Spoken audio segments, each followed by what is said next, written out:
Have you ever wished you could remove the one thing people judge you for, only to discover it was the very thing that made you beautifully unique? Kelechi had always known he was different, but not in the way anyone would want to be. His shadow wasn't normal. It didn't just follow him. Sometimes, it acted as if it had a mind of its own. When he walked, it froze in place. When he stopped, it moved slowly, thoughtfully, as if lingering in memories Kelechi couldn't see. Children screamed when they saw it. Adults whispered behind their hands. Even churches prayed for him, clutching their Bibles, muttering, "He's cursed." Every stare, every whisper, every avoided glance cut deep, and Kelechi carried those invisible scars silently. One afternoon, after a humiliating moment in the marketplace, a shop owner yelling, "Leave! Your shadow is scaring my customers." Kelechi ran, tears streaming down his face, tripping over cobblestones,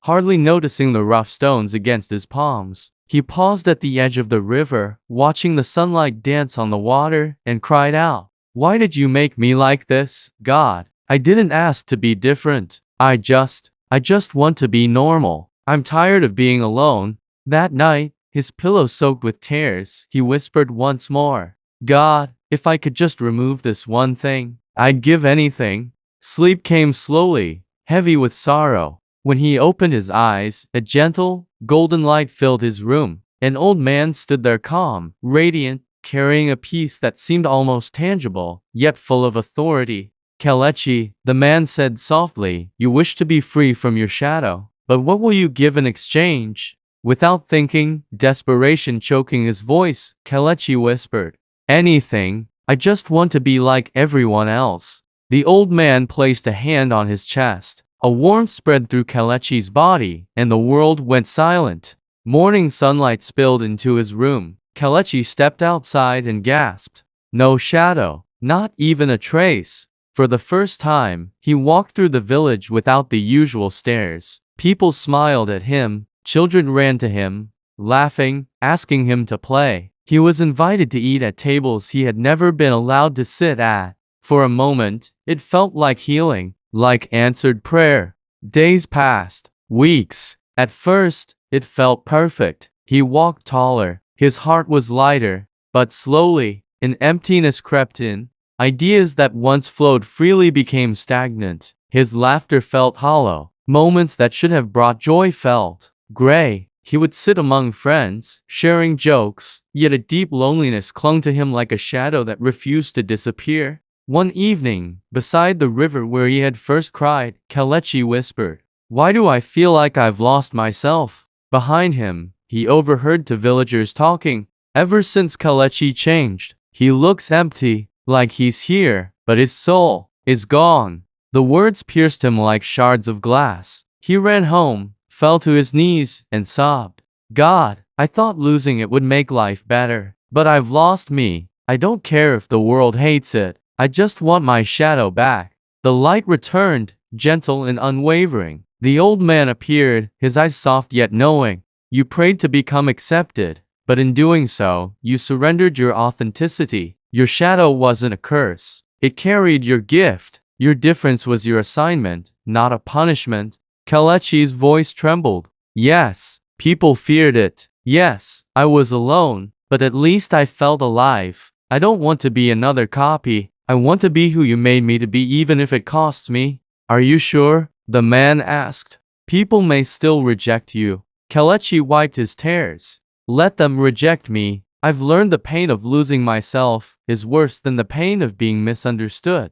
The man touched his chest and Kelechi woke up. His shadow had returned. It moved in its unusual, mysterious way, but this time, he did not hide. He stepped into the sunlight boldly. The villagers stared. Some ran away in fear, but Kelechi did not falter. Over time, others who felt different, those who had been quietly suffering, began approaching him. They sought courage, hope, and strength. His uniqueness, once a source of shame, became a beacon. Kelechi realized that sometimes the very thing people mock, fear, or reject about you is the gift God placed in you to change the world. He understood, don't trade your uniqueness just to fit in. Being accepted while empty is worse than being different and alive. The world doesn't need another copy. It needs the real you. Weeks passed after Kelechi embraced his shadow. At first, life was simply easier. People no longer stared with fear, some still whispered, but he no longer cared. Then something unexpected happened. One evening, while walking through the forest just outside the village, Kelechi noticed a boy crouched beside a broken tree branch, tears streaking his face. The boy's shadow was small, trembling, almost as if it were scared to move. "Are you okay?" Kelechi asked gently. The boy flinched but nodded. "People, they say I'm cursed too. My shadow, it moves funny. I can't play. I can't. He trailed off, voice breaking. Kelechi knelt beside him, noticing the way the boy's shadow seemed to dance uncontrollably in the moonlight. He realized something deep inside him.